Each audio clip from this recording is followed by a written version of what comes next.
అలాగే ఇంకొకటి గంగా జల లవ కణికాపీత. గంగా జలాన్ని ఒక చుక్క ఒక బిందువు తీసుకొని మనము తీసుకున్నా కూడా. అలాగే మురారి అంటే మురా అనేటువంటి అసురుణ్ణి లేదా రాక్షసుని సంహరించిన వాడా. ఇక్కడ మురారిని ఎందుకన్నారంటే, మురారి అంటే ఒక రాక్షసుని ఎందుకు సంహరిస్తారు? ధర్మాన్ని రక్షించడానికి. అలాగే మనకెందుకు చెప్తున్నారు అంటే, మనలో ఉన్నటువంటి అసురుల్ని చంపడానికి, సంహరించడానికి. మనలో అసురులు ఎవరండి? షట్రిపులు. అలాగే మనం గత జన్మలో చేసినటువంటి పాపాలు వీటన్నిటినీ కూడా, అయ్యా ఓ మురారి, అసురులను చంపినవాడా, మాలో ఉన్నటువంటి అసురులని దయతో మమ్మల్ని చంపవయ్యా అని ఇక్కడ మనం అడుగుతున్నాం. ఈ 3 చేసినా, కనీసం 3లో ఒక్కటి చేసినా కూడా మనకు దానికి తగ్గటువంటి ఫలితం కలుగుతుందని చెప్పి ఇక్కడ చెప్తూ ఉన్నారనమాట. సో అది భగవద్గీత యొక్క విశిష్టత. మనము గత కొన్ని రోజులుగా చర్చించుకున్నాం. మనసు మీద చాలా అధ్యయనాలు చేశాము. సో ఈ మనసుని ఎలా మనము నిగ్రహించుకోవాలి అని మనం చర్చించుకుంటూనే ఉన్నాం. ఇవన్నీ ఎందుకు చెప్తున్నామంటే, ఒక పాత్ర తీసుకుంటాము, ఆ పాత్రలో ఎంతో దుమ్ము మట్టి కణాలు ఉన్నాయనుకోండి, అప్పుడు మనం అమృతం వేస్తే ఏమవుతుంది? అది కూడా మనకు గలీజ్ అవుతుంది కదా, అంటే డర్టీ అవుతుంది. అది కూడా మనకు కలుషితమవుతుంది. అదే పాత్ర శుద్ధంగా పరిశుద్ధంగా ఉందనుకోండి, అప్పుడు గీతామృతాన్ని వేస్తే ఏమవుతుంది? పరిశుద్ధంగా ఉంటుంది. అంటే మన మనసుని మనం పరిశుద్ధంగా ఉంచుకున్నాం అనుకోండి, అప్పుడు ఈ గీతామృతం అనేది చక్కగా ఫలిస్తుంది మన మనసుకి, మన బుద్ధికి అని, మన హృదయానికి అని చెప్తున్నారు. కాబట్టి మనం చేయవలసినటువంటి ఒక గ్రౌండ్ వర్క్ ఏంటి? మనసుని పరిశుద్ధంగా పెట్టుకోవాలి. అంటే ఈ దుష్టమైన ఆలోచనలు, దుష్ట సంకల్పాలు, అంటే చెడు ఆలోచనలు లేకుండా మనం సద్బుద్ధితో, శ్రద్ధ భక్తులతో, ఇదొక్కటే అండి మనం చేయాల్సింది. మీరేమి ఇవ్వాల్సిన అవసరం లేదు, మీరేమి చెల్లించవలసిన అవసరం లేదు. మీరు చేయవలసిందల్లా ఒక్కటే, ప్రేమతో ఇష్టంతో వింటే చాలు. మీరు ఎవ్వరికి ఏమి ఇవ్వాల్సిన అవసరం లేదు అని ఇక్కడ భగవంతుడే చెప్తున్నారండి. అవునా కదా? కాబట్టి అలా చెప్తున్నారు. కాబట్టి ఈ మనసు అన్నిటికీ అడ్డంకిగా ఉంది. కాబట్టి ఆ మనసుని మనము నియంత్రించడానికి దానికి హితవు చెప్తున్నాము. అయ్యా మనసు, నువ్వు మంచిగా ఉండు, నువ్వు మంచి హితం నేర్చుకో, నువ్వు బుద్ధిగా ఉండు, ఎక్కడికంటే అక్కడికి వెళ్ళిపోవద్దు. మనం చెప్పాము కదండి, మన పంచతన్మాత్రాల గురించి చెప్పుకున్నాం కదా. శబ్ద రూప స్పర్శ రస గంధ, అంటే ఎప్పుడు తినేది, ఎప్పుడు తాగేది, ఎప్పుడు నిద్రపోయేది, ఇలాంటి పనుల మీదే నువ్వు వెళ్ళి వాళ్తున్నావు. ఎన్ని రోజులని ఆ అంశాల మీద నువ్వు వెళ్ళిపోతావు, ఆ విషయాల మీద, ఆ భౌతిక విషయాల మీద వెళ్ళిపోతావయ్యా. మనసు నువ్వు వచ్చి ఆత్మ మీద తోవాలయ్యా. మనసు ఎందుకు వెళ్ళిపోతుందండి? ఆనందం కోసం. అవునా కదా? మనకు సకల భోగాల కోసం మనసు వెళ్ళిపోతుంది. నాకు ఇది కావాలి, నాకు అది కావాలి, నాకు ఇది ఇస్తేనే నేను హాయిగా ఉంటాను, ఇది ఇస్తేనే నేను సంతోషంగా అని మనసు పరిగెత్తూ ఉంటుందండి. ఆ మనసుకు చెప్పాలి, అయ్యా ఈ భౌతిక విషయాల్లో నీకు ఎక్కువ ఆనందం దొరకదు.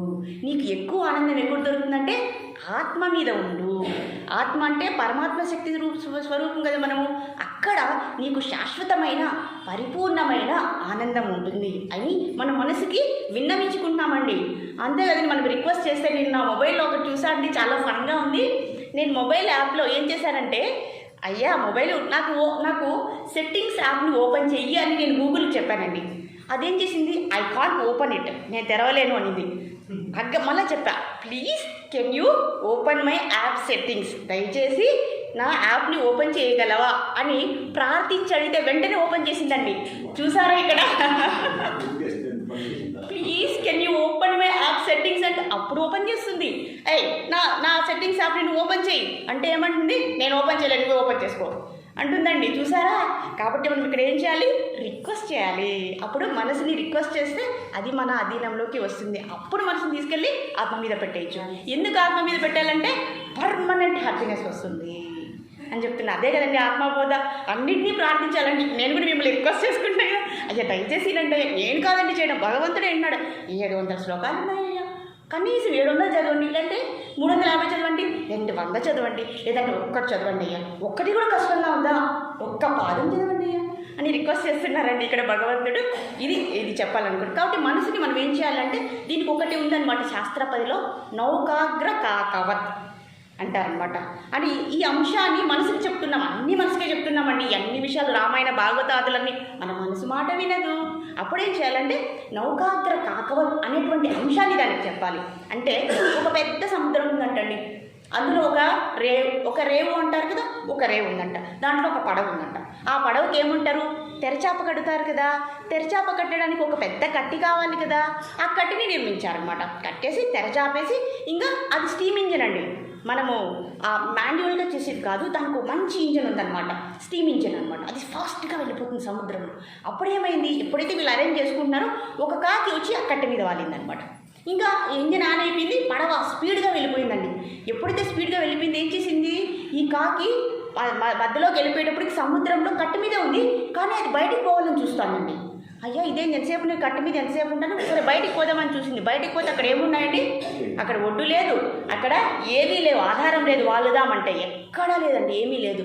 మళ్ళీ తిరిగి వచ్చి కట్టి మీదే వాలుతుందండి. దీన్ని బట్టి మనకి ఏమర్థమవుతుంది, మనసు కూడా అంతే. మనం వెళ్ళిపోతూ ఉంటే దాన్ని ఏం చేయాలి, దానికి ఎటువంటి ఆధారము లేకుండా చేసేసుకోవాలి, అరేంజ్ చేసేసుకోవాలి. అప్పుడు ఎట్లా తిరిగి ఆ కట్టి మీదే వాళ్తుంది, అంటే ఆ మనసు ఎట్లా తిరిగి ఆత్మ మీదే వాళ్తుంది. అప్పుడు కాకి అర్థమైందంటే నాకు వేరే ఆధారం లేదయ్యా, నేను కట్టి మీదే వాలాలి. అలా మనం అన్నీ కూడా ఇదంతా భౌతిక అస్తిత్వము అంటారు.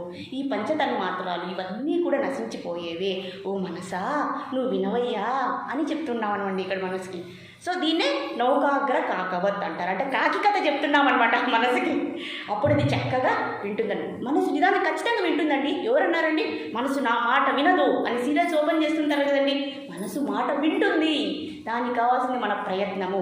ఈ ఆధ్యాత్మిక జ్ఞానాన్ని అందిస్తే ఏదైనా మారవలసిందే అని ఇక్కడ చెప్తున్నారండి, భగవంతుడు చెప్తున్నారు.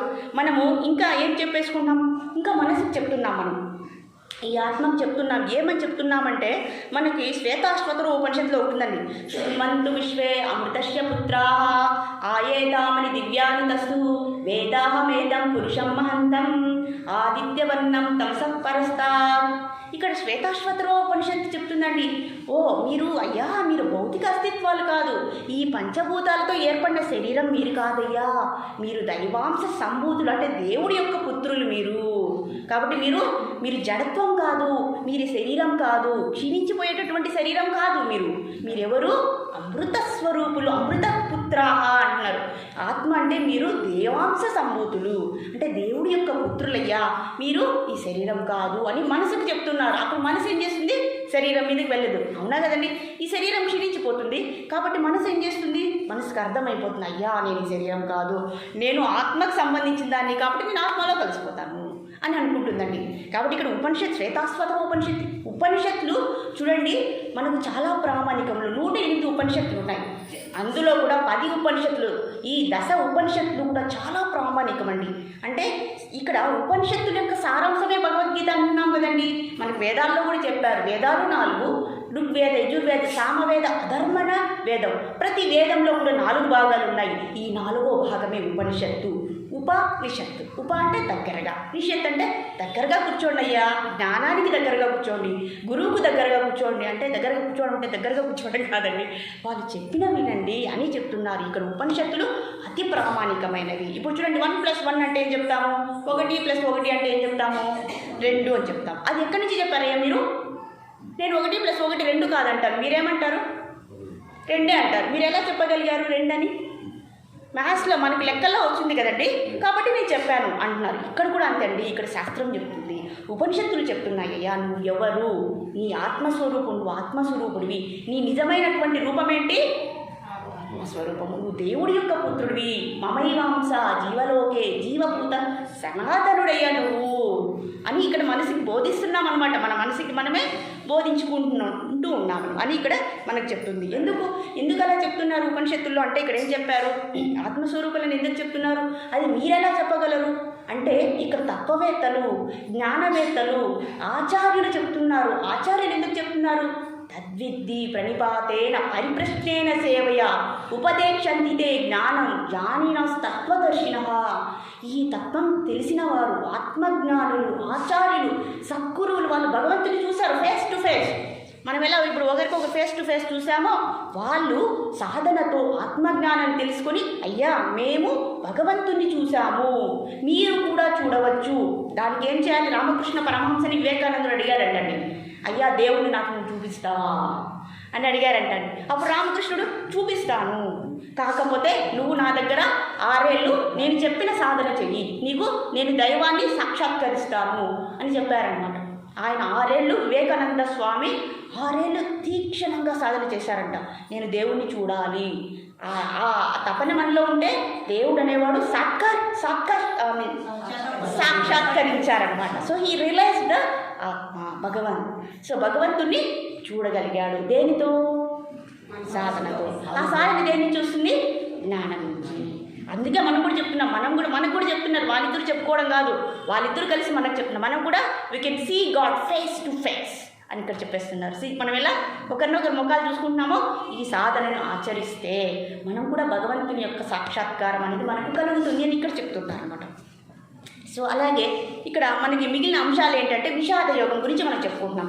అర్జున విషాద యోగం. విషాదం అని ఎందుకున్నారంటే మన విషాదమే యోగం అయిపోయింది ఇక్కడ. అంటే దుఃఖమే యోగం అయిపోయింది. మన దుఃఖం, అర్జునుడి యొక్క దుఃఖం ఏంది? అర్జునుడు దేనికోసం ఏడుస్తున్నాడు? చెప్పకూడదు, అది ధర్మం కాదు. ధర్మం కోసం విలిపిస్తున్నారు, దైవం కోసం విలిపిస్తున్నారు, నీతి కోసం విలిపిస్తున్నారు. మనం దేనికోసం విలిపిస్తామండి అంటే మనం అందరూ కూడా నేనైతే ఇది లేదు అది లేదు ఇది లేదని విలిపిస్తున్నాను. ఇది యోగం అవుతుందా? రోగం అవుతుంది. కానీ అర్జునుడి యొక్క విషాదము యోగమైపోయింది.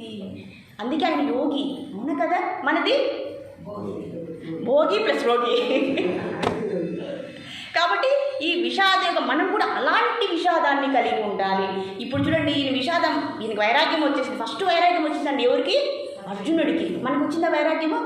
రాలేదు. కాబట్టి మన విషాదము ఇది భౌతికానికి సంబంధించింది, భారోగానికి సంబంధించింది. కాబట్టి ఇది యోగం కాదు. కానీ మనం కూడా ఇలాంటి వైరాగ్యాన్ని తెచ్చుకుంటే మనం కూడా యోగి అయిపోతాము. యోగి అంటే ఎవరండి? యోగి అంటే ఎవరు? భగవంతునితో కనెక్ట్ అయిన వాడు, సంబంధాన్ని కలిగిన వాడు. Very good. చాలా. కాబట్టి ఇప్పుడు అర్జునుడు విలిపించాడు కాబట్టి మనకు భగవద్గీత మనకు వచ్చింది. అలాగే పరీక్షితుడు విలిపించాడు కాబట్టి శ్రీమద్ భాగవతం వచ్చింది. అలాగే రాముడు కూడా విలిపించాడంటండి. రాముడి కూడా వైరాగ్యం వచ్చేసిందంట. అయ్యా నాకు రాజ్యం వద్దు, ఈ భోగం వద్దు, నాకేమీ వద్దు, నాకు చెప్పండి వశిష్ఠుడితో. నేను ఇప్పుడే తీర్థయాత్రలకు వెళ్ళేసి వచ్చిన, నన్నేమో మీరు పట్టాభిషేకం చేసుకోమంటున్నారు, చక్రవర్తి అవ్వమంటున్నారు, నాకు ఇష్టం లేదు. ఫస్ట్ నాకు చెప్పండి, నేను ఎవరు, నా అస్తిత్వం ఏంటి, నేను ఎందుకు ఇక్కడ ఉన్నాను, ఈ ప్రపంచం అంతా ఏంటి అని చెప్పిస్తున్నారంటే శ్రీరాముడికి తెలియక కాదండి. శ్రీరాముడు మనలాగా ప్రవర్తిస్తున్నారనమాట, మనకు అందించాలని. అప్పుడు ఇక్కడ వశిష్ఠుడు యోగ వాసిష్టం అనేటువంటి 32,000 శ్లోకాలతో యోగ వాసిష్టం వెలువడిందండి. కాబట్టి వీళ్ళ దుఃఖం ఏమైంది? యోగమైంది. మన దుఃఖం ఏమైంది? ఇక్కడ చెప్తున్నారనమాట. ఇది మనం అర్థం చేసుకోవాలి. అర్థం చేసుకుంటే ప్రతిదీ కూడా మనకు సాధన సమకూరు ధరలోన అని విశ్వదాభిరామ. మనం సాధన చేస్తే మనం అన్నీ కూడా మనకు ప్రాప్తిస్తాయి అని మన వేమన గారు చెప్పారు. సో ఇప్పుడు మనము భగవద్గీతని ఇంకా ముందుకు తీసుకొని వెళ్దాము అని ఈరోజు మనం అనుకుంటున్నాం. ఎందుకంటే మనకు ఇప్పుడు కొంచెం జ్ఞానం వచ్చింది కదండి. వైరాగ్యం అంటే ఏంటి, విషాదం అంటే ఏంటి, యోగం అంటే ఏంటి, అన్నీ ఈ భౌతిక ఈ శరీరం అంటే ఏంటి, ఆత్మ అంటే ఏంటి, మనసు అంటే ఏంటి అర్థమైపోయిందా? మీకు మంచి ఆరోగ్యం ఉండాలంటే నేను ఒక్కటే చెప్తాను. ఇది యోగ సాధనలో చెప్పిందే ధ్యాన యోగ. మనం ఏం చేయాలంటే మనసుని ఏకాగ్రతతో ఏమీ ఆలోచించకుండా ఈ శరీరాన్ని, ఈ ప్రపంచాన్ని అన్నీ మర్చిపోయి ఆ మనసుని ఏం చేయాలి? ఆత్మ మీద ఉంచాలి. ఇలా సాధన చేశారనుకోండి, అమితమైనటువంటి సుఖము, అమితమైనటువంటి ఆనందాన్ని కలుగుతుందని ధ్యాన యోగాలో మన ఆచార్యులు మన కృష్ణ భగవానుడు చెప్తున్నారు భగవద్గీతలో. మీకు ఆరోగ్యంగా ఉండాలంటే ఏం చేయాలి? ముందు మనసుని బాగా పెట్టుకోవాలి. మనసు బాగుంటే శరీరం బాగుంటుంది. ఇక్కడ అర్జునుడేమి విలపిస్తున్నాడు. ఆయన త్రిలోకాలను జయించిన వాడు అనమాట. అస్త్రశస్త్రాదులు ఆయనకు అన్నీ ఉన్నాయి. ఏమేమి ఉన్నాయి? కృష్ణదాస్ ఏమేమి ఉన్నాయి? అర్జునుడి యొక్క ధనుస్సుని ఏమంటారు? గాంధీవధారి. చూడండి ఎన్ని అస్త్రశస్త్రాలు ఉన్నాయో తెలుసా? పాశుపతాస్త్రం తెలుసు, నాగాస్త్రం తెలుసు, ఇవన్నీ తెలుసు. కానీ ఎప్పుడైతే దుఃఖం వచ్చిందో ఆయన కుంగిపోయాడు అనమాట. దీన్ని బట్టి ఎలాంటి శక్తి సామర్థ్యాలు ఉన్నవాడైనా దుఃఖం అనేది వస్తే వాళ్ళు ఏమవుతారు? మానసికంగా, శారీరకంగా కుంగిపోతారు. కాబట్టి మనం శారీరకంగా కుంగిపోతున్నామంటే ఏమర్థము? మానసికంగా మనం సరిగా లేవు అని ఇక్కడ చెప్తున్నారండి, నేను చెప్పట్లేదు. కాబట్టి మన మానసికంగా సామర్థ్యాన్ని తెచ్చుకోవాలంటే భగవద్గీతను అర్థం చేసుకుంటే మీ అన్ని సమస్యలకు పరిష్కారము ఇక్కడ ఉంది. కాబట్టి భగవద్గీత చదివిన తర్వాత ఇంకా ఏది చదవాల్సిన అవసరం లేదని స్వయంగా భగవానుడు చెప్తున్నారు. అన్ని సమస్యలకు పరిష్కారము ఇక్కడ దొరుకుతుంది అని చెప్పారు. కాబట్టి మనము ఇప్పుడు ఫస్ట్ శ్లోకం చెప్పేసుకున్నాము. ఫస్ట్ శ్లోకంలో ఏం చెప్పాము మనము? ధృతరాష్ట్రమువాచ ధర్మక్షేత్రే కురుక్షేత్రే సమవేతాయుశ్చవ మామకః పాండవశ్చైవ కిమకుర్వత సంజయ. ఓ సంజయ, ఇప్పుడు అందరికీ కనపడుతుంది కదండి. అంటే దీని అర్థం ఏమి? కౌరవులు పాండవులు వచ్చేసారు, మేము యుద్ధమే చేస్తాము. ఇంకా దుర్యోధనుడు ఒప్పుకోలేదండి, నాకు ఇష్టం లేదు, నేను యుద్ధమే చేస్తాను. ఇంకా పాండవులు ఏం చేశారు? వేరే దారిలోకి వాళ్ళు కూడా యుద్ధానికి రెడీ అయిపోయారు. ఇప్పుడు కౌరవుల సైడ్ అందరూ కూడా ఎవరెవరు ఉన్నారు? కౌరవులు ఎవరెవరు ఉన్నారు? మొత్తం 100 మంది ఉన్నారు. అలాగే వాళ్ళ సర్వ సైన్యము ఉంది, అవునా కదా? ఇంకా పాండవులు ఈ 5 మంది, మన కృష్ణ భగవానుడు, వాళ్ళ యొక్క సైన్యము అందరూ రెడీ అయిపోయారు. ఇక్కడ కురుక్షేత్రంలో. Very good. కురుక్షేత్రంలో మన వాళ్ళు యుద్ధానికే ఉత్సుకతను చూపిస్తున్నా, అయ్యా మేము యుద్ధం చేసేస్తాం ఇంకా అని అనుకున్నారు. సో ఎప్పుడైతే అప్పుడు సంజయుడు అడిగారు, అయ్యా కౌరవులు వచ్చారు, పాండవులు వచ్చారు, వాళ్ళు యుద్ధం చేయని వచ్చారు కదా, ఇంతకు ఏం చేశారు? ఆ కురుక్షేత్ర యుద్ధంలో ఏమైంది, ఏమి చేశారు? కౌరవులు పాండవులు ఇద్దరూ కలిసి ఏం చేస్తున్నారు అని సంజయుడిని అడుగుతున్నారండి. ఎవరు? వెరీ గుడ్, చాలా అటెంటివ్గా ఉంటారు. Very good, excellent, very happy. ఏమి చేశారు అని అడుగుతున్నారు. ఎవరండి? ధృతరాష్ట్రుడు అడుగుతున్నారు. అన్నీ తెలిసి అడుగుతున్నారండి ఇక్కడ ధృతరాష్ట్రుడు. ఉన్నా కదా, ఆయన మనసులో వేరేగా ఉంది. ఎందుకు? ఈ ధర్మక్షేత్రం, కురుక్షేత్రం అనేది ధర్మక్షేత్రము. మన వాళ్ళు చూస్తే దుష్టులు. ధృతరాష్ట్రుడు అనుకుంటాడండి. ఇంటి కొంచెం చెడు ఆలోచనలు కలిగిన వారికి వాళ్ళకి తెలిసిపోతుంది మేము చెడే చేస్తున్నామని, కానీ వాళ్ళు దాన్ని నిగ్రహించుకోలేరు. ఇక్కడ ధృతరాష్ట్రుడికి అన్నీ తెలుసు. అయ్యో ఈ ధర్మక్షేత్రము మన చెడు వాళ్ళకి, దుష్టులకి, దుష్ట మనసు కలిగిన వారికి అది సపోర్ట్ చేయదు, విజయాన్ని ఇవ్వదు. ఇప్పుడు ఏం చేయాలి అని ధృతరాష్ట్రుడు ఆలోచిస్తున్నాడు. కానీ కురుక్షేత్రం అనే ధర్మక్షేత్రము పాండవులైన ధర్మాత్ములకు వాళ్ళకి విజయాన్ని ఇస్తుంది. ఇప్పుడు ఏం చేయాలి? ఆయన మనసులోని యొక్క భావం ఏంటి తెలుసా? ఎందుకైనా మంచిది కాంప్రమైజ్ అయిపోతే సరిపోతుంది. ఇవన్నీ మనసులో అనుకుంటున్నారండి. ఎవరు? ధృతరాష్ట్రుడు. ధృతరాష్ట్రుడు అనుకునే ఎవరికి తెలిసిపోతుంది? సంజయుడికి అర్థమైపోతుంది. సంజయుడికి అర్థం, ఎందుకంటే ఆయన మినిస్టర్గా ఆయన దగ్గరే ఉన్నారు కదండి. మన బాస్ గురించి మనకు అర్థమవుతుంది కదండి. ఆయన ఏం లోపల ఇది జరిగేటట్లు లేదు, మనకు విజయం రాదు, దుర్యోధనుడికి ఈ హస్తినాపురం, ఈ కురు రాజ్యం అనేది రాదు, కాబట్టి ఏం చేయాలి? వీళ్ళు ఏమైనా సంధి ఏమైనా చేసుకుంటారా అని అడుగుతున్నాడు అనమాట. ఎవరిని? సంజయుడిని అడుగుతున్నారనమాట. అప్పుడు సంజయుడికి అర్థమైంది, ఈయన పైకి చెప్పడం ఒకటి, లోపల ఇంకొకటి, దాన్నే హిపోక్రసీ అంటారనమాట. అంతేకాదు మన పైకి బాగా మాట్లాడతాము, లోపల కానీ అది బయటకు వస్తుందా లేదండి? అది దట్ ఈస్ వాట్. సో అలాంటి మనస్తత్వం మనకు ఉండకూడదు. ఇక్కడ ఫస్ట్ నుంచి మనం నేర్చుకోవాల్సింది హిపోక్రసీ అంటే ఏంటి? ఏమంటారు తెలుగులో? హిపోక్రసీ అంటే పైన ఒకటి లోపల ఒకటి. దాన్ని తెలుగులో ఏమంటారు నాకు తెలియదు, అమ్మగారే చెప్పాలి. సో అలా అయిందనమాట. ఇప్పుడు 2వ శ్లోకంలోకి వెళ్ళిపోతాం. పశ్యైతాం పాండుపుత్రాణం ఆచార్య మహతీం చము యూడాం ద్రుపదపుత్రేణ తవ శిష్యేణ ధీమత. అంతకుముందు శ్లోకం చూడండి. దృష్ట్వాదు పాండవానీకం యూడం దుర్యోధనస్తదా ఆచారముపసంగస్య రాజా వచనము బ్రవీత్. ఇప్పుడు అయిపోయింది. ఇంకా 2వ క్వశ్చన్ అడుగుతున్నారు. ఇప్పుడు ధృతరాష్ట్రుడు అడిగేశారు. ఇంకా 2వ శ్లోకంలో ఏమొస్తుందంటే, ఇప్పుడు మన దుర్యోధనుడు ఎంటర్ అయిపోయారండి. ఇప్పుడు అంతా వాళ్ళు సంసిద్ధమైపోయారు. దుర్యోధనుడు, యోధ అంటే గొప్ప యుద్ధ వీరుడు అండి. ఆయన గదా యుద్ధంలో అతి పరాక్రమం, సక్సెస్ఫుల్ అనమాట. ఆయన చాలా పరాక్రమం దేంట్లో? గదా యుద్ధంలో. దానికి అగెనిస్ట్గా ఎవరు ఉన్నారు? ఈ పక్క భీముడు. వాళ్ళిద్దరూ కూడా గదా యుద్ధంలో, ఇక్కడ దుర్యోధనుడికి భీముడికి ఎటువంటి సందర్భంలో వాళ్ళు కలగదన్నమాట. ఇప్పుడు వాళ్ళిద్దరూ కనపడ్డారంటే ఎప్పుడెప్పుడు ఇద్దరు కొట్టుకునేద్దాం అనుకుంటున్నారు అనమాట వీళ్ళిద్దరూ కూడా. సో దుర్యోధనుడు ఏం చేశారు? ఎప్పుడైతే మనం బాహుబలి సినిమా చూసాం కదండి, అక్కడ హీరో వాళ్ళ యొక్క సైన్యము ఉంటుంది, విలన్ యొక్క సైన్యము ఉంటుంది కదా. ఆ సైన్యం అనేది వ్యూహంగా అంటే ప్లాన్ ప్రకారం నిలబడి ఉంటారండి అందరూ. అంటే రథులు, అతిరథులు, మహారథులు, అతి మహారథులు, మహామహారథులు, ఇలా 5 క్యాడర్స్ ఉంటారండి. యుద్ధ వీరుల్లో 5 రకాలు ఉంటారు. రతి, అతిరథి, మహారథి, అతి మహారథి, మహామహారథి. ఇక్కడ చూడండి, అతి మహారథులు అంటే ఒక్కరు కలిసి 10,000 మందితో యుద్ధం చేస్తారండి. అలా ఒక్కరే 10,000 మందిని ఒకేసారి చంపేస్తారనమాట. ఇలా 5 రకాల యోధులు ఉంటారనమాట. ఈ దుర్యోధనుడు వీళ్ళందరూ అదే, భీష్ముడు, ఈ కర్ణుడు, వీళ్ళందరూ కూడా అతి రథ మహా అనమాట. అంటే అతి పెద్ద యోధులు, అతి మహారథులు అంటారనమాట వీళ్ళని. ఇప్పుడు దుర్యోధనుడు ఏం చేశారు, పాండవ సైన్యాన్ని ఒకసారి వీక్షించారనమాట. ఎవరు? దుర్యోధనుడు. సో దుర్యోధనుడు ఏమనుకుంటాడు, ఈ కురు మహాసామ్రాజ్యానికి రాజును నేను. Something is happening there. Yeah. So ఏమనుకున్నారు ఇక్కడ, ఏమన్నా అయిందా? Okay okay okay.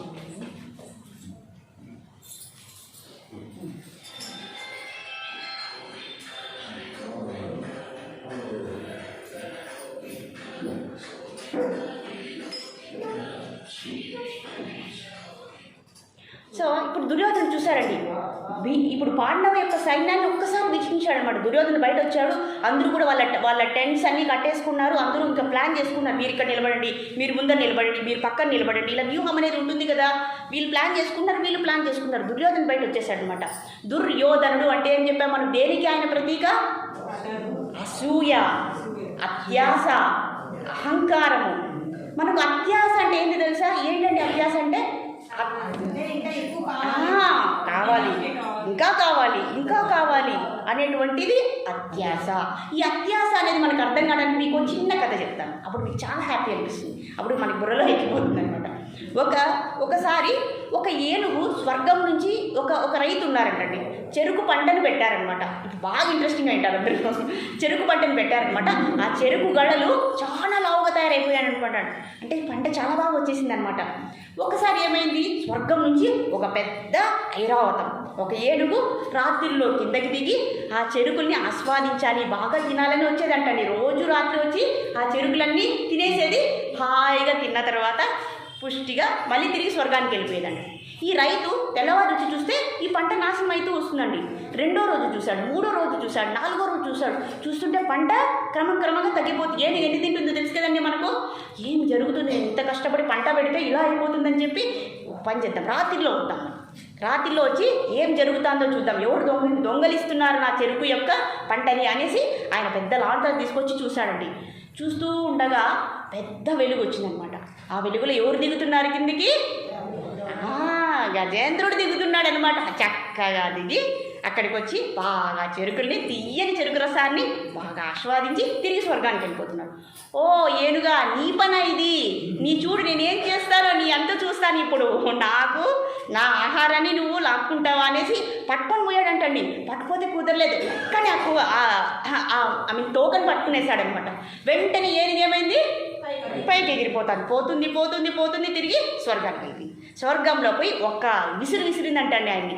వెంటనే ఆయన పడిపోయాడు. పడిపోతే ఎక్కడ చూసినా, మీరు అన్నారు కదా స్వర్గంలో ఏముంటుంది, బంగారు ముద్దలు ఉన్నాయంట అక్కడ, వజ్రాలు, వైడూర్యాలు ఇవన్నీ ఉన్నాయి. ఆయన ఇంకోటి ఏం చేశారు తెలుసా అండి, నాలంటోడు ఎందుకైనా మంచిది ఒక సంచి తీసుకొని పోయాడు అనమాట. ఎందుకైనా మంచిది అంటే ఎవరు ఏమనుకున్నాడో మరి, సంచి తీసుకుని పోయి అలవాటు ఆయన ఉందేమో. చూస్తే ఇంకా చూడండి ఆయన కళ్ళు తిరిగి పడిపోయాడు అనమాట. ఈ బంగారు వజ్రాలు, వైడూర్యాలు, అబ్బా ఎంత హ్యాపీ అండి, హ్యాపీ. ఆ ఏనుగు తింటే పోయింది అని చెప్పి టకటకటకటగా బంగారు ముద్దల్ని అన్నింటినీ వేసేసుకుని, బంగారు బిస్కెట్లు, వెరీ నైస్ ఆపర్చునిటీ అన్నీ వేసేసుకునేసి అమ్మయ్య అనేసి అక్కడే పడుకున్నాడు అనమాట. మళ్ళీ రాత్రి అయింది, మళ్ళీ తెల్లవారైపోయి మళ్ళీ రాత్రి అయిపోయింది. ఆ ఏనుగు మళ్ళీ దిగేటప్పుడు మళ్ళీ దాన్ని తోకను పట్టుకొని మళ్ళీ దిగేశాడు అనమాట. చక్కగా దిగేసి ఇంకా పరిగెత్తుకుంటూ ఇంకా వాళ్ళ ఆవిడని గట్టిగా పిలిచేసి, ఓ భార్యామణి, ఓ సతీమణి, ఓ ముద్దుల భార్య, ఇలా రమ్ము, చూడండి నేను ఎన్ని తెచ్చాను, వజ్ర వైడూర్య కంఠ ఆభరణాలు తెచ్చేసాను, మన పంట పండేసింది అని చెప్పి ఆ నగలన్నీ చూసి వాటిలో వేసి ఇద్దరు ఇంకా ఆనందంలో తేలిపోయారంటండి. ఇలా ప్రతిరోజు జరుగుతుందనమాట. ఇలా జరుగుతుంటే పక్కింటి వాళ్ళు చూశారంటండి. పక్కింటి వాళ్ళు చూసి, వీడే రోజుకి ధనవంతుడు అయిపోతున్నాడు, వాట్స్ హ్యాపెనింగ్ దేర్, ఏం జరుగుతుంది అని చెప్పి పక్కింటి వాడు, ఎదురింటి వాడు, మన వాళ్ళకి అదే అని చెప్పండి, పక్కింటి వాడు ఏం చేస్తున్నాడు అదే పని పోయి అడిగారు, నువ్వు ఎట్లా ధనవంతుడు అవుతున్నావు, ఏంటి కారణం, ఈ బంగారాన్ని నీకు ఎక్కడి నుంచి వచ్చింది చెప్పు, చెప్పకపోతే నేను పోలీస్ స్టేషన్లో చెప్తాను అని భయపడిచ్చాను.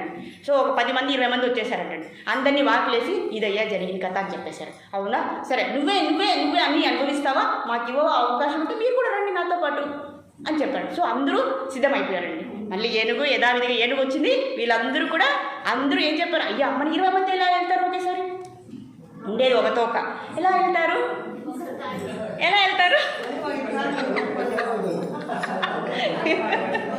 అసలైన వాడు ఫస్ట్ తోకని పట్టుకున్నాడంటండి.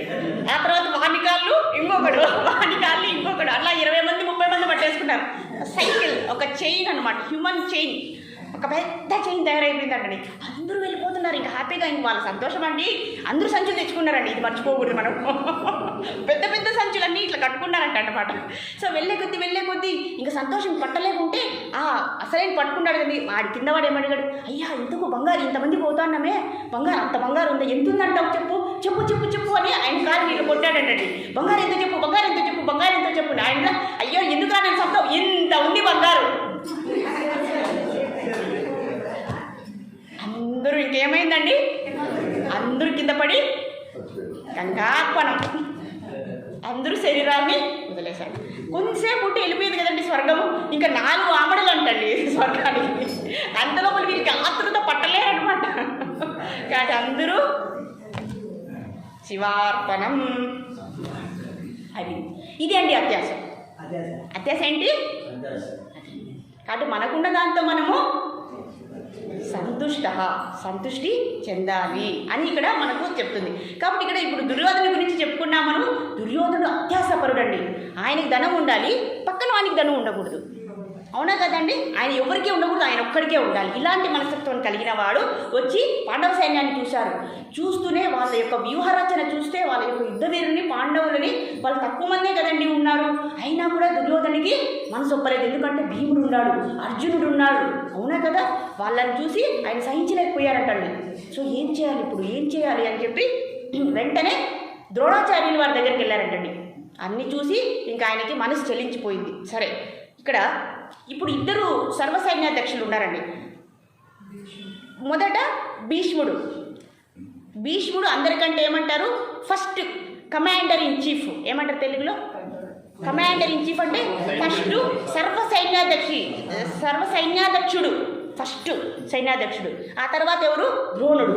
ఆ తర్వాత కర్ణుడు, ఫస్ట్ సెకండ్ థర్డ్ వీళ్ళనమాట. వీళ్ళు సైన్యాన్ని రెడీ చేస్తున్నారు. మనం బాహుబలి చూసేసాం కదండి. వాళ్ళు ఎవరెవరు ఏమేమి ప్రయోగించాలి, ఏ టైంలో ప్రయోగించాలి ఆయుధాలని, అస్త్రాలని, శస్త్రాలని అని వీళ్ళు నిర్ణయిస్తారనమాట. సో ఇక్కడ దుర్యోధనుడు వెంటనే ఎవరి దగ్గరికి వెళ్ళారు?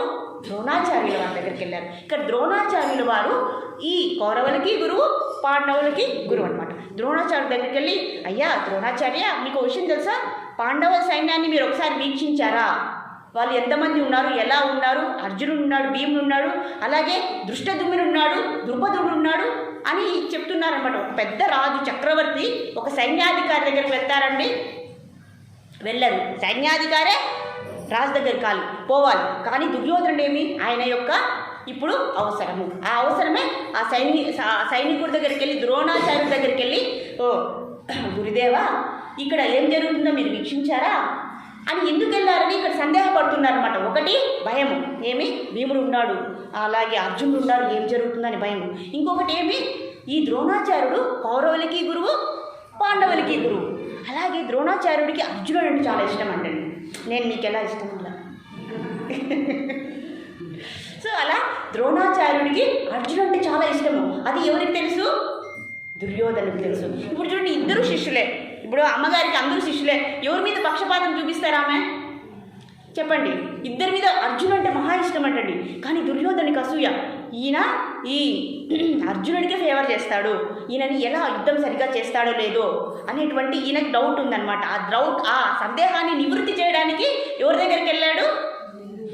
ద్రోణాచార్య దగ్గరికి వెళ్ళారు. ఇంకోటి ఏం చెప్తారు, ఈయన జ్ఞానవృద్ధుడు, వయోవృద్ధుడు కాబట్టి ఆయన యొక్క పర్మిషన్ తీసుకోవడానికి వెళ్తున్నారని వీళ్ళందరూ ఆలోచిస్తున్నారు. ఎందుకు వెళ్ళాడు దుర్యోధనుడు అని ఇక్కడ ఆలోచిస్తున్నారు. ఇంకొకటి ఏం చెప్పారు, సరే ఎలాగైనా సరే ఈ ద్రోణాచార్యుడిని మనం మెప్పించి మన కోరికను తీర్చుకోవాలి. ఇక్కడ దుర్యోధనుడు చాలా చతురుడండి, అండ్ డిప్లొమసీ అనమాట. ఏ ఎండకి ఆ గొడుగు పడతాడనమాట. ఎవరు? దుర్యోధనుడు తన కోరికని తీర్చుకోవాలి. అలాగే ఏం చేశాడు, ఇంకా ఏం చెప్పారు, ఇంకో శ్లోకంలో ఏం చెప్తున్నారంటే, నెక్స్ట్ శ్లోకంలో, ఓ ఆచార్యుల వారా, మీకు విషయం తెలుసా, ఆ పక్క ఎవరున్నారు? పాండవులు ఉన్నారు. పాండవుల యొక్క సర్వసైన్యాధిపతి ఎవరు? దృష్టద్యుమ్నుడు. ఇంకా ఆయన ఎవరంటే ద్రుపదుడి యొక్క పుత్రుడు. ద్రుపదుడికి 3 సంతానం. ఎవరు? దృష్టద్యుమ్నుడు, అలాగే ద్రౌపది, శిఖండి. ఈ 3 సంతానం. శిఖండిని మీరు ఆడన అనుకోవచ్చు, మగ ఆయన అనుకోవచ్చు అనమాట. కాబట్టి సో ఒకసారి ఏం జరిగింటుందంటే ద్రోణాచార్యుడికి ఈ ద్రుపదుడు, వీళ్ళిద్దరు ఇద్దరు కూడా ఒకే స్కూల్లో చదువుకుంటారనమాట. ఎవరు? ద్రోణాచార్యుడు, ద్రుపది. అర్థం చేసుకోవాలండి, ద్రోణాచార్యుడు, ద్రుపదుడు ఇద్దరు కూడా ఒకే గురుకులంలో చదువుకుంటారు. వాళ్ళు మంచి స్నేహితులు అనమాట. ఎప్పుడైతే వాళ్ళు చదువుకుంటున్నారో అప్పుడు ఇద్దరు మంచి స్నేహితుల వల్ల ఈ ద్రుపదుడు ఒక రాజుడు అనమాట. ఆయన పాంచాల రాజ్యానికి ఆయన రాజు. సో చదువుకునేటప్పుడు ఇద్దరు ఫ్రెండ్స్. ఇక్కడ ద్రోణాచార్యుడు చాలా బీదవాడు, వాళ్ళకి తినడానికి కూడా లేదనమాట. అప్పుడు ఈ ద్రుపదుడు చెప్పింటాడు, ఓ ద్రోణాచార్య, మనము గురుకులంలో విద్యాభ్యాసం అయిన తర్వాత నేను సగం రాజ్యాన్ని ఇస్తాను, నువ్వు నాకు ఎంతో మంచి స్నేహితుడివి కాబట్టి మన స్నేహాన్ని మర్చిపోకూడదని ఒక ప్రామిస్ చేసింటాడు అనమాట. తిరిగి విద్యాభ్యాసం అయిన తర్వాత ఎవరింటికి వాళ్ళు వెళ్ళిపోతారు. ఆయన రాజ్యాన్ని పరిపాలిస్తుంటాడు. ఇక్కడ ద్రోణాచార్యుడికి తినడానికి కూడా తిండి ఉండదండి. ఈ ద్రోణాచార్యుడు కృపాచార్యుడి యొక్క చెల్లెలైనటువంటి కృపిని వివాహం చేసుకుంటాడనమాట. సో కృపిని వివాహం చేసుకున్న తర్వాత అశ్వత్థామ జన్మిస్తారనమాట. అశ్వత్థామ చిన్ని బాబుకు పాలు ఇవ్వడానికి కూడా వాళ్ళ దగ్గర ఏమి ఉండదన్నమాట. అంత బీదవాడు అనమాట. సరే, నా ఫ్రెండ్ ఉన్నాడు కదా, ఒకసారి వెళ్ళి అడుగుదాము అని కృపి ఆయన్ని పంపిస్తుంది అనమాట. నీ ఫ్రెండ్ ఉన్నారు కదా, కొద్దిగా సహాయం అడుగుపో అంటే అప్పుడు వెళ్తాడనమాట. ఎవరి దగ్గరికి వెళ్తారు? ద్రుపదుడి దగ్గరికి. ద్రుపదుడి దగ్గరికి వెళ్తే ఆయన ఏమంటారు? పోతూనే ఏమంటారు? మనమైతే ఏం చేస్తాము? ఫ్రెండ్ వస్తే మనం ఎంత సంతోషపడతామండి, ఏమడిగితే అది ఇచ్చేస్తాం. చూడండి కృష్ణుడు ఏం చేశారు? ఎవరు సుధామ వస్తే ఏం చేశారు? ఎంతగా ఆహ్వానించి ఆయనకి ఎంత సంపాదించారండి. కానీ ఇక్కడ ఏం చేశారు? ద్రుపదుడు మారిపోయాడు అనమాట. మొత్తం వెంటనే ఎప్పుడైతే ద్రోణాచార్యుల వారు వస్తారో వెంటనే ఎవరయ్యా నువ్వు అని అడుగుతాడు. నువ్వు ఎవరు అంటే, నేను నీ స్నేహితుడిని, మర్చిపోయావా? మన ఇద్దరు ఎంత మంచి స్నేహము అని గుర్తు చేస్తున్నాడు అనమాట. ఇక్కడ ఈయనకేమి, నేను రాజును అనే అహంకారం, ఈయన బీదవాడు అనేటువంటి అహంకారం వచ్చేసింది అనమాట. ఈ బీదవాడు, నీ స్థాయి ఏంటి, నా స్థాయి ఏంటి, నేను ఒక పెద్ద రాజుని, నువ్వు ఒక సామాన్యమైన దరిద్రమైనటువంటి బ్రాహ్మణుడివి, నీకు నాకు స్నేహమా? స్నేహం అంటే ఒక స్థాయిలో ఉండేదే స్నేహము అనే భావాన్ని కలిగి ఉన్నారు. ఎవరు? ద్రుపదుడు. సో ఇప్పుడు ద్రోణాచార్యుల వారిని అవమానించారనమాట. అవమానిస్తే ఇంకా ఆయన వచ్చి ఇంటికి వచ్చేసారు. నువ్వు ఇంత అవమానిస్తావా, నేను దీనికి ప్రతీకారం చెల్లించదను అని చెప్పి ఒక పెద్ద యజ్ఞం చేశారండి. ఆ యజ్ఞం యొక్క ఆయన యొక్క ఆలోచన ఏంటి? ఇక్కడ ద్రోణాచార్యుడి యొక్క ఆశయం ఏంటంటే ఈ ద్రుపదుడిని సంహరించేటటువంటి సంతానాన్ని నాకు ఇవ్వమని ఆయన యజ్ఞం చేస్తారనమాట. అప్పుడే దృష్టద్యుమ్నుడు పుడతాడు. పుట్టిన వెంటనే మళ్ళీ ఏం జరుగుతుంది చూడండి, ఆయన విద్యాభ్యాసం జరగాలి కదా, ఆ దృష్టద్యుమ్ని మళ్ళీ తిరిగి ద్రోణాచార్యుడి దగ్గరికి పంపిస్తారు. ఇప్పుడు చూడండి, మనమైతే ఒప్పుకుంటామండి, అవమానించినటువంటి వాడి యొక్క పుత్రుడికి మనం చదువు చెప్తామా? కానీ ఇక్కడ బ్రాహ్మణుడు కదండి, బ్రాహ్మణుడి యొక్క ఆయన ఆలోచన ఎలా ఉండాలంటే, ఎవరు వచ్చినా కూడా విద్యను అర్పిస్తే ఆయన విద్యాభ్యాసాన్ని ఇవ్వాలి, అన్ని విలువిద్యల్ని, ఆ యోగ విద్యల్ని అన్నింటినీ కూడా చేయాలి. సో ఇక్కడ ద్రోణాచార్యుడు ఏం చేశారు? ఆ వైరాన్ని గుర్తు పెట్టుకోకుండా ఆయనకు విద్యాభ్యాసాన్ని అందించారు. కాబట్టి ఇక్కడ ఏం చేస్తున్నాడు దుర్యోధనుడు? వాళ్ళ యొక్క శత్రుత్వాన్ని గుర్తు చేస్తున్నాడంట. అయ్యా, నీకు తెలుసా, ఆ ద్రుపదుడు ఆయన యొక్క పుత్రుడే దృష్టద్యుమ్నుడు, నీ శిష్యుడే, తమ శిష్యేవా, చూడు నీ శిష్యుడే, నువ్వు విద్యను నేర్పిస్తే గురువు యొక్క కృతజ్ఞత కూడా లేకుండా నీ మీదకి కత్తి నూరుతున్నాడు. కాబట్టి కాసుకో ద్రోణాచార్య, ఓ గురువర్య, చూడండి నీ శిష్యుడు, ఆ శిష్యుడు వాళ్ళ నాన్న నిన్ను ఎంత అవమానించారయ్యా, ఇవన్నీ నువ్వు గుర్తు చేసుకో, వాళ్ళకి నువ్వు మేలు చేయొద్దు, చింతవు చేయొద్దు, ఎంత అవమానించారయ్యా, మీరంటే ఏమనుకుంటున్నారు అని ఈ వైరాన్ని పెంచుతూ ఉన్నాడనమాట. ఎవరు? అప్పుడు ద్రోణాచార్యుని కోపంతో రగిలిపోయాడనమాట. ద్రోణాచార్యుడి కోపం వచ్చేసి, అవును నిజమే, నువ్వు చెప్పింది కరెక్టే, కాబట్టి నేను యుద్ధంలో వాడిని సంహరిస్తాను అని ఇంకా ఎంత ఆవేశం వచ్చేసింది అనమాట. సరే, నీకేం కావాలి, వాడిని సంహరించాలి కదా, నేను సంహరించేస్తాను అని ప్రామిస్ చేస్తాను. ఇది దుర్యోధను యొక్క వ్యూహము. ఇలా రెచ్చగొడుతున్నాడనమాట ద్రోణాచార్యుడిని. ఇలా రెచ్చగొడితే ఆయన రెచ్చిపోయాడు అనమాట. ఎవరైనా మనం రెచ్చగొడితే ఏం చేయాలండి? రెచ్చిపోవాలి.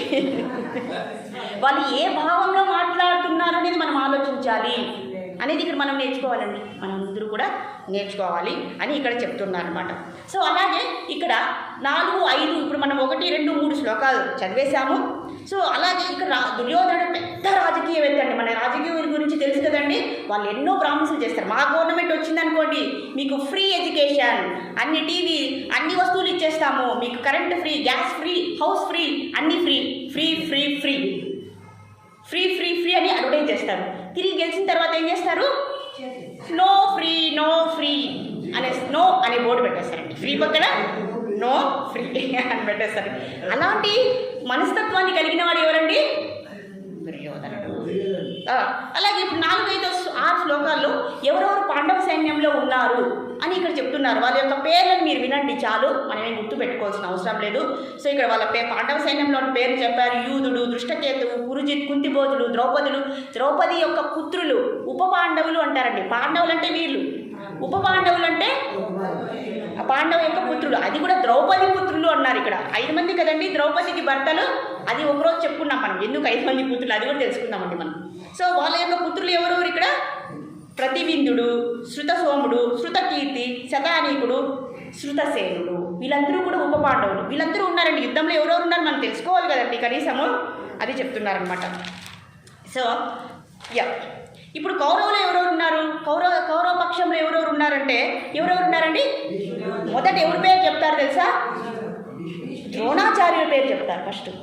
ఇప్పుడు ద్రోణాచార్యుడి దగ్గరికి వెళ్ళి మీరు భీష్ముడు అంటారా? భీష్ముడు మీరు అంటారా? చూడండి దుర్యోధనుడు ఎంత తెలివిగా మాట్లాడుతున్నాడు. ఇప్పుడు ఆ సైన్యాధికారి దగ్గరికి వెళ్ళి మీరు భీష్ముడు అంటే ఎలా ఉంటుంది? భీష్ముడు మీరు అంటే వాళ్ళకి అహంభావం వచ్చేసి చూడు నన్ను తక్కువగా చేశారు అని ఇక్కడ చెప్తున్నారు. కాబట్టి మనం కూడా అదే ఆర్డర్లో వెళ్ళాలి. ద్రోణాచార్యుడు, భీష్ముడు, కర్ణుడు, వికర్ణుడు, కృపాచార్యుడు, ఇంకా చాలామంది ఉన్నారండి. దుర్నిమిత, ఇలా చాలా మంది ఉన్నారు. వాళ్ళ యొక్క పేర్లన్నీ కూడా ఇక్కడ చెప్పారు. సో అలాగే ఇప్పుడు దుర్యోధనుడు ఇంకో విషయం చెప్తున్నారండి. ఏం చెప్తున్నారు? త్యక్త జీవిత. ఈ ఒక్కవాడిని అర్థం చేసుకోవాలి. త్యక్త ఏం చెప్తున్నారు దుర్యోధనుడు? చూడండి ఇప్పుడు ఇవన్నీ ఎవరికి చెప్తున్నాడు? ద్రోణాచార్యుడికి చెప్తున్నారు. అయ్యా మనదా ఇప్పుడు ఇంతవరకు ఏం చెప్పారు? పాండవ పక్షంలో ఇంతమంది ఉన్నారు, భీముడు ఉన్నారు, భీముడు ఉన్నాడు, ఇంకా అర్జునుడు ఉన్నాడు, అలాగే అందరూ ఉన్నారు, ఈ మిగతా వీళ్ళందరూ ఉన్నారు, మన పక్క కూడా ఎవరున్నారో చూడండి అని ఇక్కడ కౌరవ సేన మన యొక్క 100 మంది అన్నదమ్ములు అందరూ ఉన్నారు, అలాగే మీరు గొప్ప యోధులు మీరందరూ కూడా ఉన్నారు అని ఎంకరేజ్ చేస్తున్నారు అనమాట. మన టీంని కూడా ఎంకరేజ్ చేయాలి కదండి యుద్ధంలో. సో అలా చేస్తున్నారు. అలా చెప్తూ ఏం చెప్పారు? మన వైపు కర్ణుడు చూడండి, రాధేయుడు ఉన్నాడు, మనకేమి, అలాగే మేరు పర్వతం లాంటి 100 మంది సోదరులు ఉన్నారు, మనకేంటయ్యా ఆ దుర్బలులైన పాండవులు ఏమవ్వాలి? ఒక భీష్ముడు తలుచుకున్నాడంటే మొత్తం చిటికలో వాళ్ళందరినీ కూడా సంహరించేస్తాడు అని కొంచెం ప్రోత్సాహం ఇస్తున్నాడండి ఒక పక్క. సో అలా చెప్తున్నారు. కానీ వీళ్ళందరూ కూడా మిగతా సర్వ సైన్యాధికులు అందరూ ఆ యోధులందరూ కూడా నా కోసం ప్రాణాలు అర్పిస్తున్నారు అని చెప్పేశాడండి. కాబట్టి మనం మాట్లాడేటప్పుడు జాగ్రత్తగా ఉండాలి. ఎప్పుడైనా సరే మనం ఒక వాక్యం మారితే తదాస్తు అనే దేవతలు కూడా ఉన్నారండి. సో ఇక్కడ చెప్పేస్తున్నారు దుర్యోధనుడు, వీళ్ళందరూ కూడా నా కోసము ప్రాణాలను త్యాగం చేస్తారు అంటే ఇక్కడ ఏమైపోయింది? అర్థమైపోయింది మనకు. వీళ్ళందరూ కూడా శివాయ నమః అనేసి అనుకుంటున్నారు. అప్పుడు అర్థమైపోయింది మనకు. సూచనలు వస్తున్నాయి అన్నీ కూడా, ఎవరు గెలుస్తారు ఎవరు ఓడుతారు అని. ఇక్కడ మొత్తం ప్రపంచం అంతా వీక్షిస్తుందండి, ఎవరు గెలుస్తారు ఎవరు ఓడుతారు. ఇక్కడ కౌరవుల్లో సామాన్యులు కాదండి. భీష్ముడు తలుచుకుంటే అయిపోతుంది, కర్ణుడు తలుచుకుంటే మొత్తం అయిపోతుందండి. పాండవులే లేరండి అసలు. అట్లాంటి యోధులు ఉన్నారండి ఇక్కడ. కాబట్టి ఇక్కడ దుర్యోధనుడికి ఎటువంటి ప్రాబ్లం లేదు.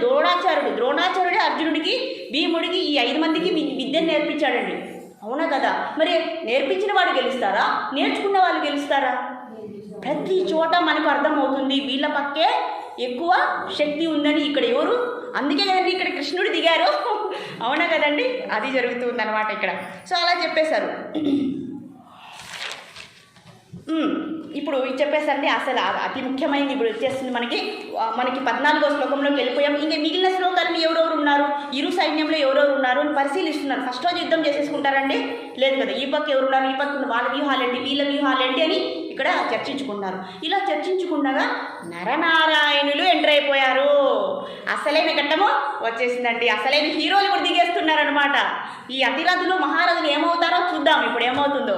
సో నరనారాయణులు. నారాయణ అంటే ఎవరు? మనము. నారాయణుడు అంటే ఎవరు? భగవంతుడు. సో ఇక మంచి దివ్యరథం మీద వచ్చేస్తున్నారు. దివ్యరథంలో ఎవరెవరు వస్తున్నారు? మీకు ఈ కథ తెలుసు కదండి. ఒకసారి దుర్యోధనుడు వెళ్తాడు, అర్జునుడు వెళ్తారు, కృష్ణుడు పడుకొని ఉంటారు. ఎవరు ముందు కనబడితే వాళ్ళకు ఇస్తారు. ఇస్తామని. ఈ దుర్యోధనుడు ఏం చేస్తాడు, అర్జునుడిని ఫస్ట్ కోరుకోమంటాడు. అర్జునుడు ఏం చేస్తారు, నాకయ్యా ఇప్పుడు కృష్ణుడి దగ్గర 10,000 మంది యోధులు ఉంటారండి. అప్పుడు ఏం చేశాడు అర్జునుడు, నాకు కృష్ణుడు చెప్తాడు, నేను ఒక పక్క, ఈ 10,000 మంది ఒక పక్క, నీకు ఎవరు కావాలో తెలుసుకో అని అడుగుతాడు. ఈ అర్జునుడు ఏం చేశాడు, నేను తెలివిలేని వాడు, అమాయకుడు, నాకు ఆ 10,000 మంది వద్దయ్యా, మీరు వస్తే చాలు, మీరు వస్తే చాలు అంటే అప్పుడు దుర్యోధనుడు వీడొక తిక్కోడు, ఏమీ తెలియదు, మూర్ఖుడు, అమాయకుడు అని లోపల మురిసిపోతున్నాడు అనమాట. ఎవరైనా సైన్యాన్ని ఎంచుకుంటారు కానీ ఆ పనికిరాని కృష్ణాన్ని ఎంచుకుంటారా? కృష్ణుడు ఒకటి వాగ్దానం చేస్తాడు, నేను యుద్ధం చేయను, నేను రథసారథిగా ఉంటాను, కానీ నీకు ఎటువంటి సహాయం నేను చేయను, ఇంకా నీకు నేను స్టిల్ యూ వాంట్ మీ, ఇంకా నేను నీకు కావాలా, ఒకసారి ఆలోచించుకో అర్జున, నేనేమీ చెయ్యను, నేను అస్త్రశస్త్రాన్ని ఉపయోగించను అని చెప్పేశారు. అయినా పర్వాలేదయ్యా, మీరు నా రథాన్ని ఎక్కితే చాలు అని చెప్తారనమాట. సో ఈ దుర్యోధన 10,000 మందిని ఎంచుకుంటారు, మన తెలివిలేనటువంటి అమాయకుడు కృష్ణుడిని ఎంచుకుంటారనమాట. కాబట్టి నరనారాయణులు వచ్చేస్తారు. ఈ దివ్యరథాన్ని, గాంధీవాన్ని ఎవరు ఇస్తారంటే అగ్నిదేవుడు ప్రసాదించుంటాడండి. ఎవరికి? అర్జునుడికి. అలాగే ఇంకా ఏంటి, తెల్లని గుర్రాలు తెలుసు కదండి. ఆ తెల్లని గుర్రాలని అర్జునుడికి చిత్రరథుడు ప్రసాదించాడు అనమాట. ఇక్కడ అర్జునుడికి చాలా వరాలు ఉన్నాయండి. ఈయన ఎప్పుడైతే వీళ్ళు వనవాసం వెళ్తారో ఆయన కామ్గా ఉండరండి. కృష్ణుడు ఒక సలహా ఇస్తారు, అయ్యా నువ్వు స్వర్గంలోకి వెళ్ళు, ఇతర లోకాలకి వెళ్ళి అస్త్రశస్త్రాలు నువ్వు కలెక్ట్ చేయి, ఎందుకంటే ఇంకా యుద్ధం రాబోతుంది, కాబట్టి నువ్వు get ready with all the weapons, నువ్వు అన్నీ కూడా వెపన్స్, అన్ని ధనము అన్ని సంపాదించుకో అని చెప్తే ఈయన అన్నీ సంపాదించుకుంటాడనమాట. సో అలా ఈ తెల్లని గుర్రాలు 4 ఉంటాయి. ఈ 4 వేదాలను సూచిస్తాయి. తెలుపు అనేది ఏంటి, మనకు ధర్మాన్ని సూచిస్తుంది, శాంతిని సూచిస్తుంది. అలాగే ఈ 4 గుర్రాలు 4 వేదాలని, యజుర్వేద, సామవేద, అథర్వణ వేదాలను సూచిస్తుంది. ఈ తెల్లని గుర్రాలు భూమి మీదే కాదండి, ఆకాశంలో కూడా నడుస్తాయన్నమాట. ఈ గుర్రాల యొక్క ప్రత్యేకత ఏంటి, ఆకాశంలో కూడా వెళ్ళిపోతాయి. అర్జునుడు స్వర్గానికి వెళ్ళాలంటే దేంట్లో వెళ్తాడు, ఆ గుర్రాల మీద వెళ్ళిపోతాడు అనమాట. సో అలాంటి స్పెషల్ గుర్రాలు అనేటివి ఇక్కడ ఎంటర్ అయిపోయి దాంట్లో నరనారాయణులు కూర్చొని ఉన్నారు. నరుడెవరు, అర్జునుడు. నారాయణుడెవరు, సాక్షాత్ భగవంతుడు అని చెప్పారు. ఇప్పుడు ఎప్పుడైతే భగవంతుడు అనేది దర్శనం ఇచ్చినారో ఆ కురుక్షేత్రంలోనికి ఎంటర్ అయ్యారో అందరూ స్తుతిస్తున్నారు అనమాట. ఈ కౌరవులందరూ ఇలాగే ఉండిపోయారనమాట. ఆ భగవంతుని యొక్క దివ్య మంగళ స్వరూపాన్ని చూస్తూ అందరూ, వాళ్ళ శత్రువులు కదండి, ఇలానే ఉండిపోతున్నారు. కళ్ళు చూసేవాళ్ళు కళ్ళు చూస్తూనే ఉన్నారు, ముక్కు చూసేవాళ్ళు ముక్కు చూసి ఎలా ఉన్నారంటే, మనము ఒక సినిమాలో చూసాం కదండి, ఎంత బాగా చక్కని వర్ణన భగవంతుని యొక్క ఎలా ఉంటాడనేది ఇక్కడ ఉంది. నేను అంత ఇదిగా పాడలేను, బట్ అయిపోయి కస్తూరి తిలకం లలాట ఫలకే వక్షస్థలే కౌస్తుభం నాసాగ్రే నవమౌక్తికం కరతలే వేణుం కరే కంకణం సర్వాంగే హరిచందనం జగలయం కంఠే చ ముక్తావళి గోపశ్రీ పరివేష్టితో విజయతే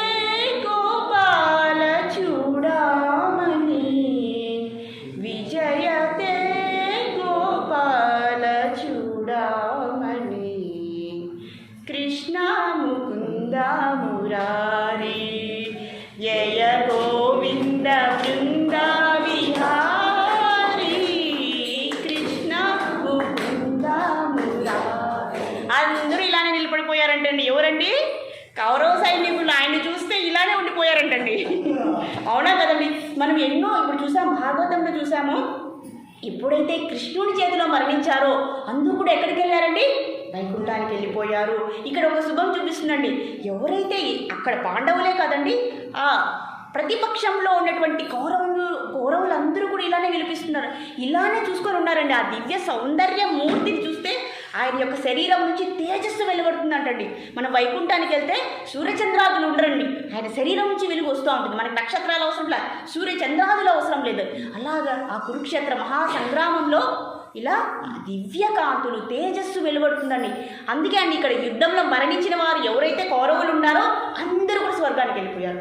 స్వర్గానికి వెళ్ళడానికి కారణం ఏమంటే, ఎవరైతే ఆ వైకుంఠనాథుడిని చూస్తారో వాళ్ళు తిరిగి నరకానికి వెళ్ళరు. ఇప్పుడు యుద్ధంలో ఏం చేస్తారండి, వాళ్ళు వీళ్ళని చంపుతారు కదా, చంపడం అంటే నరకం కదా, మరి నరకానికి ఎందుకు వెళ్ళలేదు అంటే ఇదే అంటారు. ఎవరైతే భగవంతుని చూస్తే వాళ్ళు ఏమవుతారండి, మళ్ళీ స్వర్గానికి ఇతరులు ఉత్తమ గతులను పొందుతారు అని ఇక్కడ మనకు చెప్తున్నారు. సో అదనమాట. సో అలాగే ఇక్కడ ఎవరెవరు ఏ శంఖాల్ని పూరిస్తారు. ఇప్పుడు ఇంకా నరనారాయణులు వచ్చేసారు, యుద్ధానికి రెడీ అయిపోయింది. మొదట ఏం చేస్తారండి, యుద్ధం రెడీ అవ్వకముందు ఇక్కడ కౌరవుల సైడ్ ఎవరు చూస్తారు, భీష్ముడు. సో భీష్ముడే సర్వ సైన్యాధ్యక్షుడు కాబట్టి మొట్టమొదట ఈ పక్క భీష్ముడు శంఖాన్ని పూరిస్తారు. అలాగే ఈ సైడ్ ఎవరు పూరిస్తారు, కృష్ణుడు ఎందుకు పూరిస్తాడు శంఖాన్ని, ఈ పక్క సర్వ సైన్యాధ్యక్షుడు కదా, మరి ఈ పక్క కృష్ణుడికి ఏం సంబంధము. వీళ్ళు పాండవులందరూ కూడా వాళ్ళ యొక్క ప్రభువు కృష్ణుడే అనుకుంటారు, ఆయనే దేవాది దేవుడు అని వాళ్ళకి తెలుసండి. చూడండి ఇప్పుడు ఆ దేవాదుని ఆ భగవంతుని చూస్తున్నా కూడా వాళ్ళకి ఈ కొంతమంది ఉన్నారు కదండి, దుర్యోధన దుశ్శాసన వీళ్ళందరి కర్ణుడికి వాళ్ళకి అర్థం కాలేదండి ఆ భగవంతుడే స్వయంగా ఉన్నారని. కొంతమంది చూడలేకపోయారు, నేత్రాలు ఉండి కూడా వాళ్ళు చూడలేకపోయారు. కానీ మిగిలిన వాళ్ళందరూ కూడా భగవంతుని యొక్క దర్శనం అయింది, అవునా కదా. ఎందుకంటే మనకు అజ్ఞాన నేత్రాలు ఉన్నాయి కాబట్టి, ఎవరికైతే అజ్ఞాన నేత్రాలు ఉంటాయో, ఎవరి మనసు అయితే శుద్ధిగా ఉండదో, ఎవరైతే చెడు ఆలోచనలు ఉంటారో వాళ్ళు భగవద్ దర్శనాన్ని ఎప్పటికీ చేసుకోలేరు. ఎవరైతే శుద్ధ భక్తులు ఉంటారో, ఎవరైతే పరిశుద్ధాత్మగా ఉంటారో, ఎవరికైతే భగవంతుని మీద ప్రేమ ఉంటుందో వాళ్ళు తక్షణంగా వాళ్ళు భగవద్ దర్శనం అనేది అవుతుంది అని ఇక్కడ మనకు సూచిస్తున్నారు. కాబట్టి ఎంతమందో భగవంతుని దర్శనం చూసినా ఆయన భగవంతుడిని గుర్తించలేనటువంటి స్థితిలో ఇక్కడ ఉన్నారు. కాబట్టి ఇక్కడ మనకి ఎవరో శంఖాలు, కృష్ణుడు పాంచజన్యం, అలాగే నెక్స్ట్ ఎవరు అర్జునుడు దేవదత్తం, ఇంకా భీముడు పౌండ్రికం, అలాగే ధర్మరాజు అనంత విజయం, నకుల సహదేవులు సుఘోష మణిపుష్పకం. ఇలా ఒకరి ఫస్ట్ కృష్ణుడు శంఖాన్ని పూరించారు.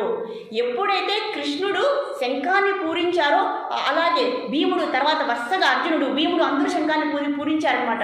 ఎప్పుడైతే పాండవులు శంఖాన్ని పూరించారో ఆ శబ్దానికి చచ్చిపోయారంట కౌరవుల్లో. ఆ శబ్దానికే ఎప్పుడైతే భగవంతుడు కాన్షల్ ఆ శంఖాన్ని పూరించారో అందరూ కూడా ఆ శబ్దానికే మూర్ఛపోయారు, పడిపోయారు, ప్రాణాల్ని త్యాగం చేసేశారు. కానీ కౌరవుల వైపు శంఖాన్ని ఊదితే ఎవ్వరికి ఏమీ అవ్వలేదు. ఎందుకు అవ్వలేదు, అక్కడ భగవంతుని యొక్క శక్తి ఉంది కాబట్టి. ప్రతి పాయింట్ మనం అర్థం చేసుకోవాలి. కాబట్టి మన వైపు ఎవరు ఉండాలి, మనం ఎవరి పక్క ఉండాలి, భగవంతుడు. కాబట్టి యమధర్మరాజును ఓడించాలి, ఏం చేయాలి, యమధర్మరాజు యొక్క భాషను మనం పట్టుకోవాలి. అప్పుడు యమధర్మరాజు మన వల్ల ఏమీ చేయలేడు. ఇప్పుడు చెప్పుకున్నాం కదండి, మనము ఈ 3 పనులు చేస్తే యమేన నచ్చచ్చా చెప్పాం కదండి మనము. భగవద్గీత కించిత గీత గంగాజల లవ కనికాపీత సకృతవ్యే మురారి సమాచ క్రియతే తస్య యమేన నచ్చచ్చా. ఎవరైతే ఈ గీతను చదువుతారో, ఎవరైతే భగవంతుని పట్టుకుంటారో యమధర్మరాజుని చూడవలసిన అవసరమే లేదు, మాట్లాడవలసిన అవసరం లేదు. ఆయన మన దగ్గరికి రావాలంటే గచ్చ గచ్చ గచ్చ గచ్చ వణుకుతారండి. ఇది అండి అర్థం. కాబట్టి మన భగవంతుని తప్పని పట్టేసుకోవాలి, యమధర్మరాజుని మనము ఓడించాలి అని ఇక్కడ గీత చెప్తుందండి. I think it's time up, right? Yeah, time అయిపోయింది. అది సో నాకు మీరు అందించే గిఫ్ట్ ఏమీ వద్దండి. ఏమంటే నాకు ఏ కానుక వద్దు, ఏ పుష్పం వద్దు, ఏ ఫలం వద్దు. మీరు చక్కగా విని భగవంతుని మీ ఆత్మలో మీరు రియలైజ్ అయ్యి ఆ సూచనలు మీరు పాటిస్తే అదే అండి గొప్ప ప్రతిఫలం. మీరు నాకు ఇచ్చారు చూడండి అవకాశం, అదే అద్భుతం. మీరు ఇచ్చే ఆశీర్వాదం, మీరు చూపించే ప్రేమ, అదే చాలండి. భగవత్ ప్రేమ వచ్చేసింది మీ నుంచి నాకు. ఇప్పుడు ఏమీ రాదండి, ఎందుకంటే మీరు భగవంతుని యొక్క జ్ఞానం వింటున్నారు కాబట్టి ఆ శక్తి మా దగ్గరికి వస్తుంది. కాబట్టి మా శక్తి మీ దగ్గరికి పోతుంది. కాబట్టి మీరు మాకు ఏమి ఇవ్వాల్సిన అవసరం లేదు, ఎవరికి ఏమి ఇవ్వాల్సిన అవసరం లేదు. మీరు చక్కగా విని మీరు జన్మని ధరించుకుంటే అదే 10,000. హరే కృష్ణ కృష్ణ కృష్ణ హరే హరే, హరే రామ రామ రామ హరే హరే. శ్రీమద్ భగవద్గీత की जय, और वैष्णवास की जय, शीला प्रभुपाद